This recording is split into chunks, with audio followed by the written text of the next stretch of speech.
Imagine you're stopped at a red light. An ordinary Tuesday. Nothing special. To your left, a brand new black luxury SUV. Fresh paint, dark tinted windows, dealer plates still attached. The kind of car that instantly grabs attention. To your right, a 10-year-old Honda. Small dent in the bumper. Coffee cup on the dashboard. Nobody looks twice. Now answer honestly. Which driver is wealthier? You already have an answer. Almost everyone does. The SUV. Obviously, right. But here's where things get interesting. The smarter bet might actually be the Honda. The person driving that SUV could be drowning in debt. The person driving that old Honda could already be financially free. And if that sounds ridiculous, good, because that's exactly what makes this important. Most people spend their entire lives chasing the appearance of wealth. Very few ever build the real thing. And once you understand the difference, you start seeing money differently. You start seeing success differently. You start seeing almost everything differently. Because wealth has a strange habit. The louder it looks, the less of it often exists. Remember that. We're going to come back to it later. Now most people think financial problems start when you don't earn enough money. But that's rarely how the story begins. The story usually begins with success. You get a raise. You land a better job. Your business starts growing. For the first time in years, you feel like you're finally getting ahead. And then, something happens. You upgrade, not because you have to, because you can. A nicer apartment, a newer car, a better phone, a better neighborhood, a better version of life. At least that's what it feels like. And honestly, there's nothing wrong with that. You've worked hard. You deserve nice things. The problem isn't the upgrade. The problem is what comes after it. Because one upgrade rarely stays alone. A nicer couch makes the rest of the room look outdated. The outdated room demands new furniture. The new furniture demands new decorations. The new decorations make the old lighting feel wrong. One purchase quietly invites 10 more. And before you notice what's happening, your lifestyle has expanded. Again, and again, and again. Economists have a name for this. Lifestyle inflation. But there's another way to think about it. Imagine you're running on a treadmill. At first you're walking. Then you start jogging. Then running. Then sprinting. You're moving faster than ever. Working harder than ever. Earning more than ever. But when you look around, you're still in exactly the same place. That's lifestyle inflation. The faster you run, the harder it becomes to get ahead, and your brain is part of the problem. Think about the last thing you desperately wanted. Maybe it was a phone, a watch, a car, a vacation. For weeks, you thought about it, researched it, imagined owning it. Then you finally got it, and for a while, it felt amazing. A few days, maybe a few weeks. Then something strange happened. The excitement disappeared. The thing that once felt extraordinary started feeling normal. And suddenly your attention moved somewhere else. The next thing, the newer thing, the bigger thing, the better thing. Your brain adapts incredibly fast, faster than most people realize, which means the feeling you're chasing never lasts as long as you expect. And that's where the trap closes, because now you're chasing a feeling, not an object. And feelings are expensive, very expensive. That's why so many people who appear successful feel trapped. From the outside, everything looks perfect. Nice house, nice car, nice clothes, nice vacations. But appearances can be incredibly misleading, because income and wealth are not the same thing, not even close. Income is what comes in. Wealth is what stays. Income is the water flowing through the faucet. Wealth is the water you keep in the tank. And here's the mistake most people make. They spend their entire lives trying to increase the size of the faucet. Very few focus on protecting the tank. So the paycheck gets bigger, the expenses get bigger, the stress gets bigger, the obligations get bigger, but the freedom never arrives. And freedom is the thing that actually matters. Not the car, not the house, not the watch. Freedom. The ability to say no. The ability. So why do people spend so much money trying to look wealthy? The answer has very little to do with money, and almost everything to do with psychology, because long before humans cared about luxury cars, they cared about status. Thousands of years ago, status wasn't about showing off, it was about survival. The people with the most resources had more food, more protection, more opportunities, more influence. Your ancestors paid attention to status because it mattered. And even though the world changed, your brain didn't. The same instincts are still running in the background, quietly, automatically, every single day. That's why certain things feel important before you even think about them. A luxury car, a designer watch, a large house, a prestigious job title. Your brain sees more than an object. It sees a signal that says successful, respected, valuable, important. And once you understand that, a lot of modern life starts making sense. Take advertising. Most people think advertisements sell products. They don't. They sell identities. Think about the last luxury car commercial you saw. Did it spend 5 minutes talking about the engine, the suspension, the transmission? Probably not. Instead, you saw confidence, freedom, success, beautiful scenery, admiring looks, people living a life you secretly want. The message wasn't, buy this car. The message was, become this person. And that's where the trap begins. Because the moment you stop buying products and start buying identities, everything changes. Now you're no longer asking, do I need this? You're asking, what does this say about me? And that's a dangerous question, because most purchases aren't about utility, they're about emotion. You don't buy the watch, you buy the feeling. You don't buy the car, you buy the story. You don't buy the house, you buy the image attached to it. Without realizing it, you begin spending money on social approval. And social approval is one of the most expensive things in the world. But here's the part most people never notice. The audience you're performing for is performing too. Think about that. Everyone is trying to look successful. Everyone is trying to look happy. Everyone is trying to look like they have everything figured out. And almost nobody is showing the full picture. You see the vacation, not the debt. You see the new car, not the payment. You see the renovated kitchen, not the financial stress behind it. You see the celebration, not the sacrifice. You see the highlight reel, never the behind-the-scenes footage. And here's the uncomfortable reality. Many people who appear wealthy are financially fragile. Some surveys have found that a large percentage of high-income households still live paycheck to paycheck. Even households earning well into 6 figures. Pause for a second. Think about that. The income looks impressive, the lifestyle looks impressive, the house looks impressive.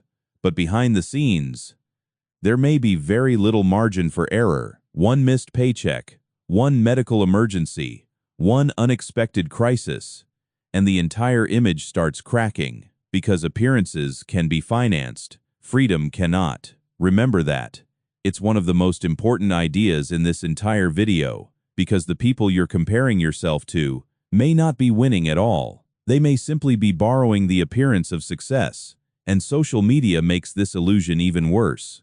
For most of human history, you compared yourself to a handful of people, your neighbors, your friends, your coworkers. That was it. Now, you compare yourself to thousands, every week, sometimes thousands every day. You wake up, open your phone, and immediately start measuring your life against someone else's. Someone is traveling, someone bought a house, someone launched a business, someone got promoted, someone seems to be living your dream life, and your brain quietly asks a dangerous question: why am I behind? But here's the problem. You're comparing your everyday reality to someone else's carefully edited highlights. That's not a fair comparison. It's not even a real comparison. And yet millions of people make financial decisions based on that feeling, a feeling created by incomplete information. That's why comparison is so expensive. Not because it hurts your feelings, because it changes your behavior. It changes what you want, what you buy, what you chase, and eventually, it changes your future. This is where lifestyle inflation becomes dangerous, because every time your income increases, your expectations increase too. You get a raise. For a moment, you feel ahead.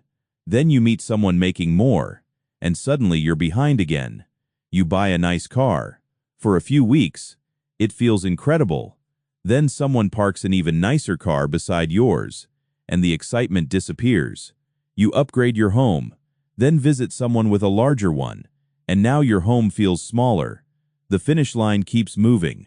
No matter how fast you run, no matter how much you earn, no matter how much you achieve, the target never stops moving, because status is a game with no ending. There is always someone richer, someone younger, someone more successful, someone more impressive. Always. Which means if your happiness depends on being ahead, you'll spend your entire life exhausted. The people who become wealthy eventually realize something important. The game itself is broken. So they stop playing.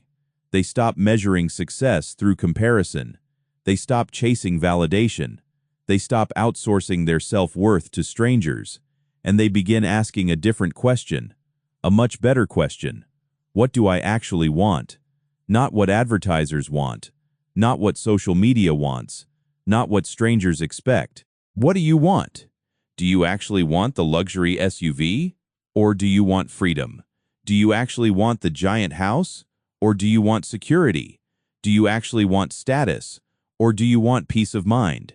Because those are not always the same thing. In fact, they're often opposites. One creates appearances, the other creates options. And options are what real wealth is all about. The ability to walk away, the ability to say no, the ability to make decisions without fear, the ability to choose your own future. Most people spend decades buying appearances. A small number. Let's talk about the car, because nothing exposes the difference between looking wealthy and becoming wealthy more clearly than a car payment. Imagine two versions of yourself. Both earn the same income. Both live in the same city. Both start at exactly the same point. The only difference is one decision. The first version of you buys the new SUV. The second version keeps driving a reliable used car. At first, the choice seems obvious. The SUV smells better, looks better, feels better. People notice it. You notice it. For a while, every drive feels exciting, like you've finally made it. And that's exactly what makes this trap so dangerous, because the cost isn't what you think it is. Most people believe a car costs whatever the monthly payment says, $700, $800, maybe $1,000, but the payment isn't the real cost. It's only the visible cost. The real cost is invisible, and invisible costs are the ones that change your future. Let's use a simple example. Imagine your car payment is $750 per month. Not unusual anymore. In fact, for many new vehicles today, that's completely normal. Now here's the question. What happens if you invest that money instead? Not once, every month, year after year, month after month, quietly, automatically, $750 every month. At first, the answer feels disappointing. After 1 year, nothing dramatic happens. After 2 years, still not very exciting. After 3 years, most people lose interest, because wealth grows slowly in the beginning, painfully slowly, and that's where most people quit. But something interesting happens later. A point arrives where your money starts working harder than you do, and once that happens, everything changes. 10 years pass. That $750 a month has grown into well over $100,000. Now the story starts getting interesting. 20 years pass. The number grows much faster. Then 30 years pass. And suddenly, you're looking at something close to $1 million. Pause for a second. $1 million. Not from winning the lottery. Not from starting the next billion-dollar company. Not from some secret investment. Just from redirecting a car payment. Think about that.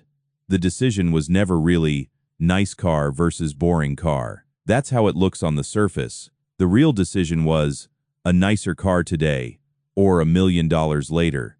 And once you see it that way, the entire purchase feels different. because every purchase is really a trade. You are always exchanging one future for another. The problem is that most people only see what they're getting. They never see what they're giving up. Economists call this opportunity cost, but most people never feel it because opportunity cost is invisible. You can see the SUV, you can touch it, drive it, show it off, but you can't see the investment account that never existed. You can't see the freedom that purchase quietly removed. You can't see the choices your future self lost. So your brain ignores the trade completely. And that's why so many people make expensive decisions.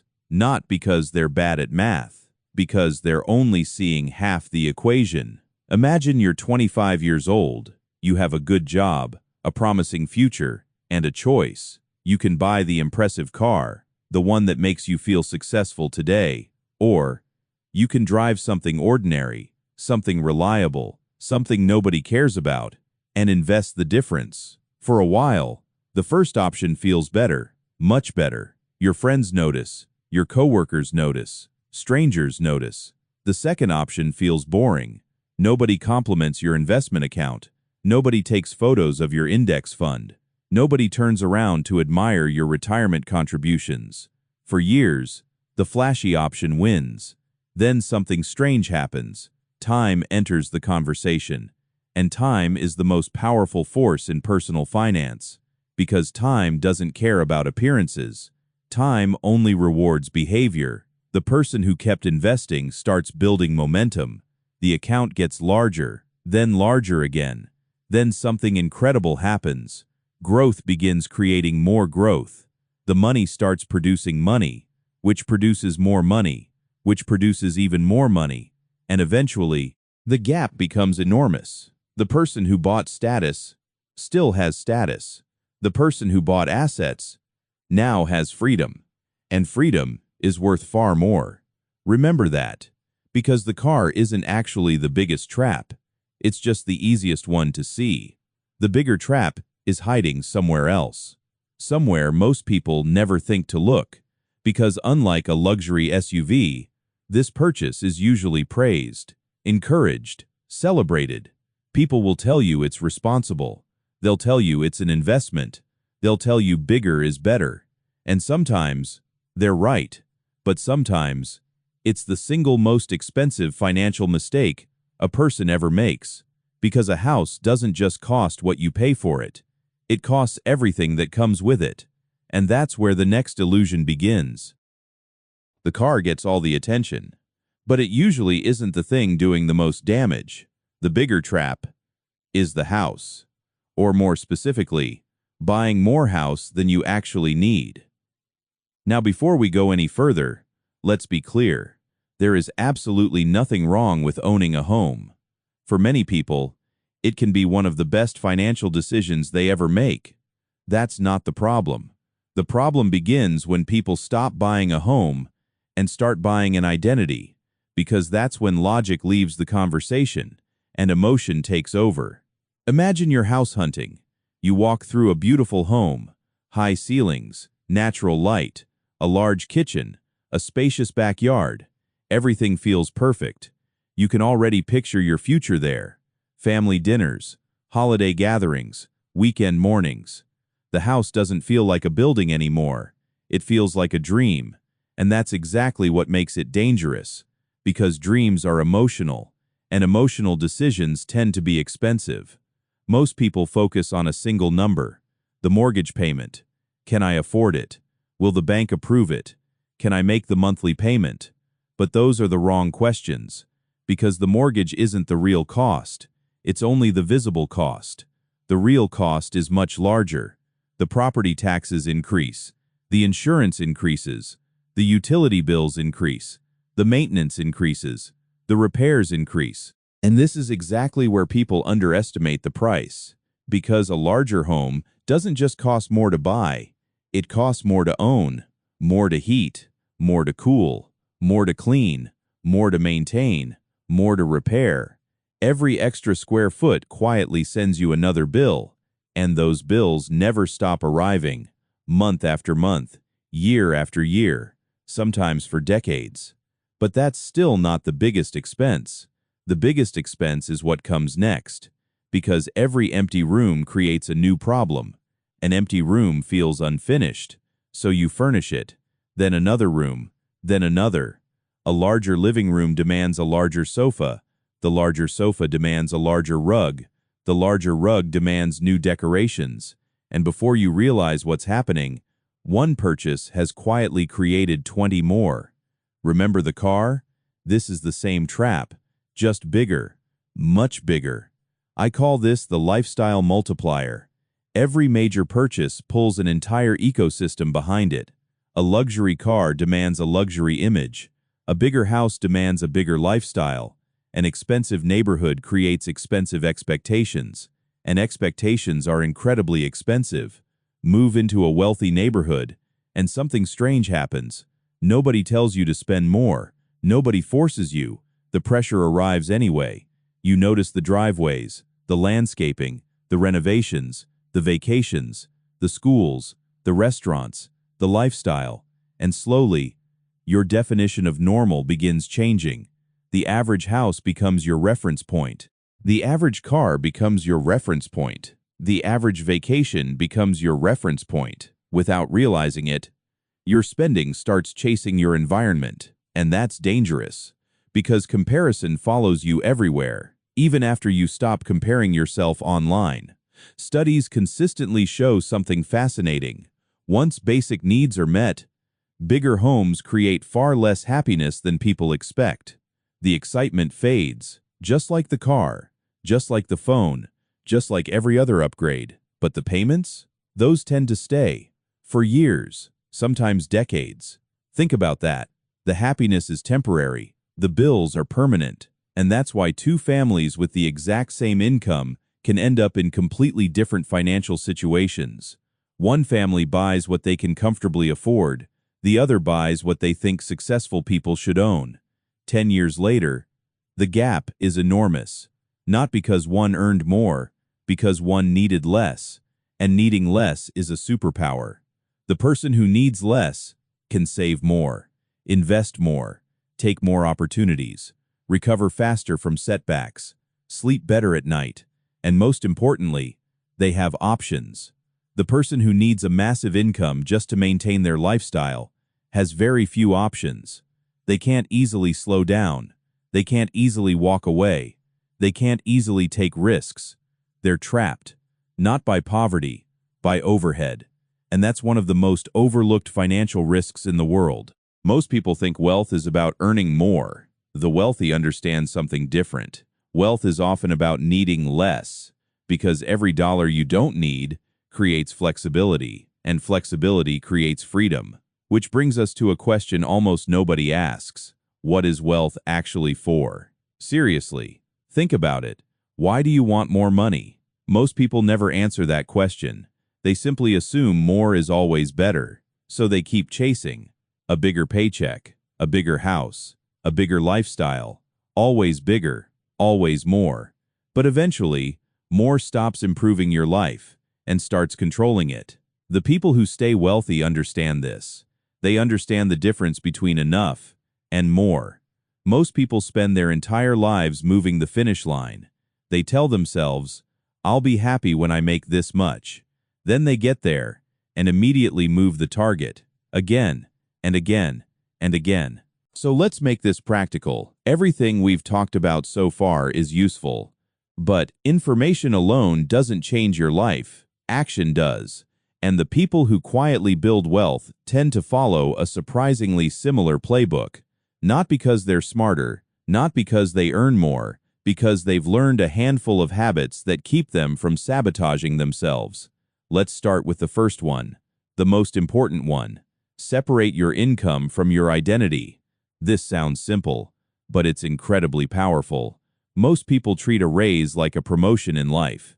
The paycheck gets bigger, so the lifestyle gets bigger. The apartment gets bigger. The car gets bigger.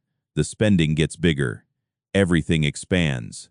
The wealthy do something different.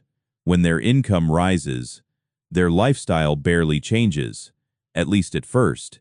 Instead of upgrading their lives immediately, they upgrade their future. The extra money flows into investments, assets, ownership, freedom, because they understand something most people miss. A raise is not permission to spend more. It's an opportunity to create distance. Distance between what you earn and what you spend. And that distance becomes wealth. The wider the gap, the faster your freedom grows. Remember that, because almost everything comes back to that gap. Now let's talk about the second move. Make saving automatic and make spending harder. Most people trust willpower. That's a mistake. Willpower is unreliable. It disappears when you're stressed, tired, bored, lonely, or scrolling at midnight. The quietly wealthy don't depend on discipline. They depend on systems. The moment their paycheck arrives, money automatically moves into investments. Before they can touch it, before they can spend it, before temptation has a chance to speak. And that's important, because money you never see is money you never miss. Think about taxes. You adjusted to them years ago. Why? Because the money disappears before it reaches your account. Investing works the same way. Automate it, remove the decision, and suddenly consistency becomes effortless. At the same time, make spending less convenient.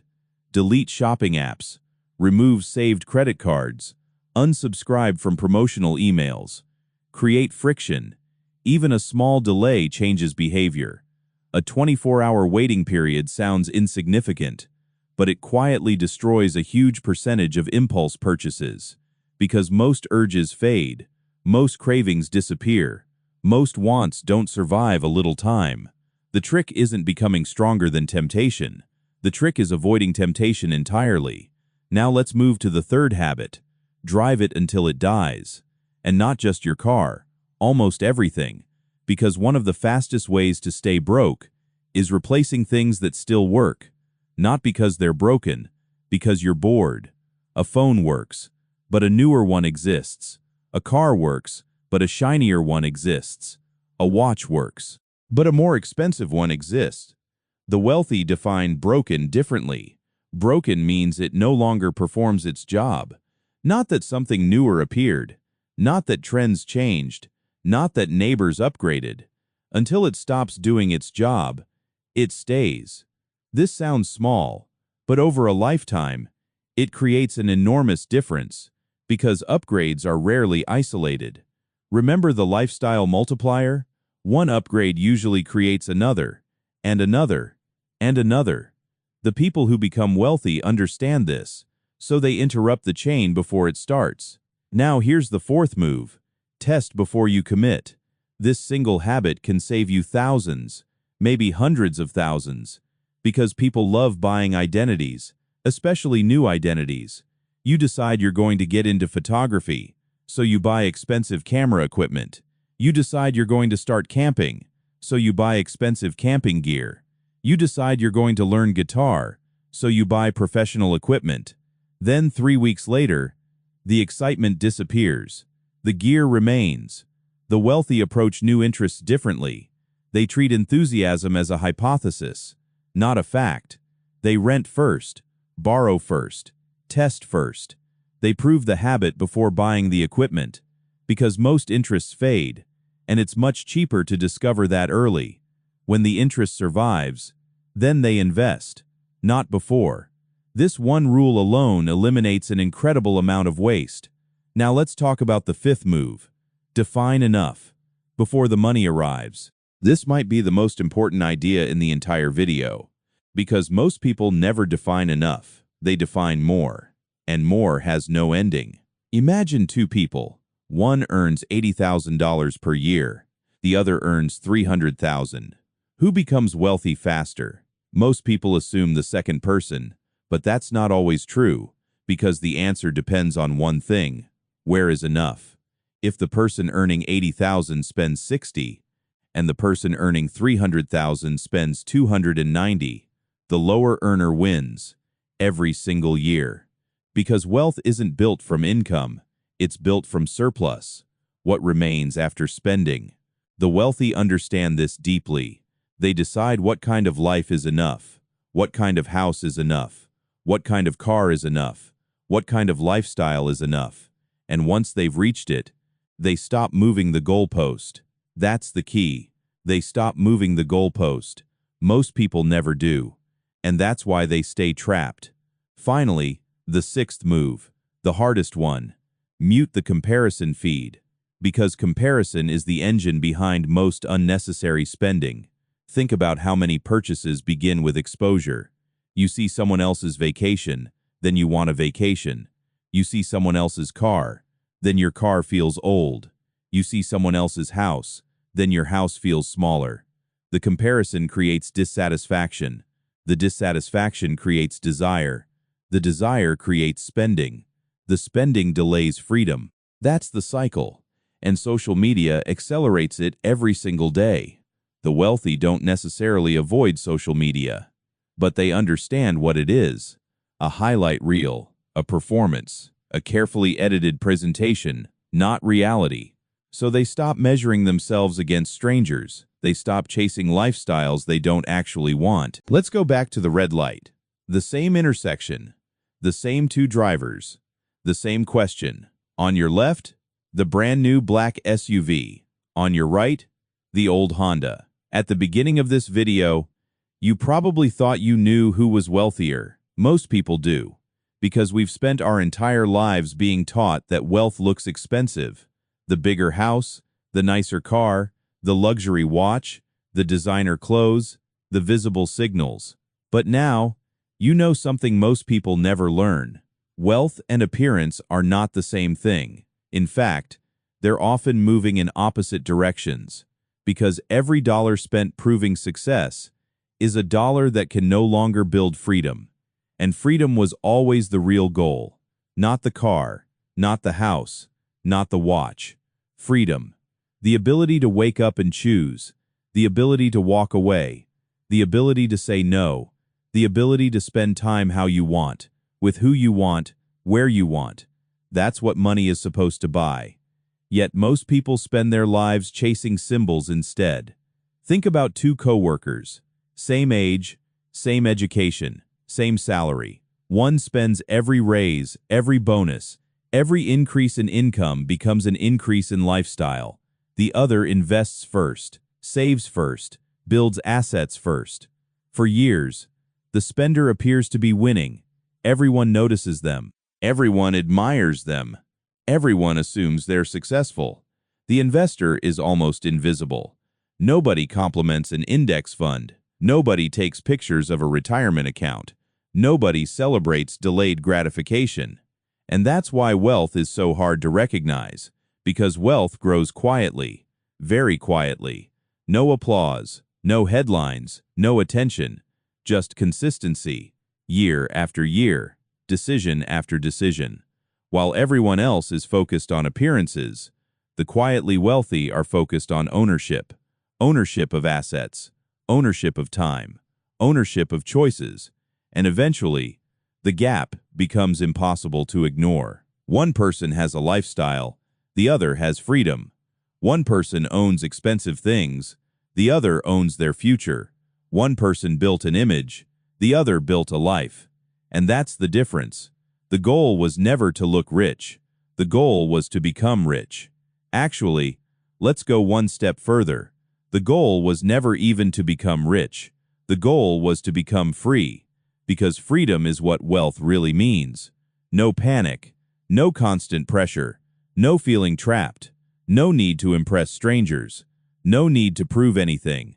Just options, just choices, just freedom. That's what every investment is really buying. Future choices. Every dollar you keep buys a little more freedom. Every dollar you invest buys a little more freedom. Every unnecessary expense you avoid buys a little more freedom. And eventually, those decisions compound until one day, you realize you no longer need more stuff. You no longer need more status. You no longer need everyone else's approval, because you've already built what you were looking for all along. Security, peace, freedom. And here's the irony. The people who reach that point often look surprisingly ordinary. They don't need to prove anything, because people who are genuinely wealthy rarely spend much time trying to appear wealthy. They don't need the signal, they own the substance.